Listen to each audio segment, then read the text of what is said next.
SRMU தொழிலாளர்கள் ஆர்ப்பாட்டம். Ariyalur railway கோட்ட பொறியாளர் அலுவலகம் முன்பு ஆர்ப்பாட்டம் நடைபெற்றது. ஆர்ப்பாட்டத்தில் ரயில்வேயில் தனியார் மையத்தை உடனடியாக நிறுத்த வேண்டும், அவுட் சோர்சிங் ஆட்குறைப்பு முயற்சிகளை கைவிட வேண்டும், காலி பணியிடங்களை உடனடியாக நிரப்ப வேண்டும், அனைத்து கேட்டரிகளிலும் 8 மணி நேர வேலை திட்டத்தை உறுதி செய்ய வேண்டும் உள்ளிட்ட பல்வேறு கோரிக்கைகளை வலியுறுத்தி ஆர்ப்பாட்டம் நடைபெற்றது. ஆர்ப்பாட்டத்தில் ஏராளமான SRMU தொழிலாளர் கலந்து கொண்டு கோஷமிட்டனர். மாவட்ட துணை செயலாளர் மணிமாறன், மாவட்ட துணைத் தலைவர் கங்காதரன், தேர்தல் பணிக்குழு தலைவர் கணேசன், அரியலூர் செய்தியாளர் வேல்முருகன்.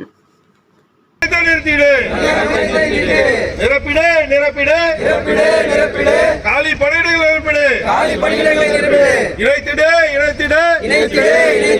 50% டிஏவை இணைத்திடு. வழங்கிடு OPSஐ வழங்கிடு. உத்தரவு வழங்கு.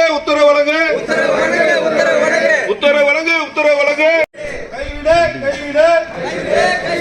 பயோ வெற்றியை கைவிடு. உறுதி செய்.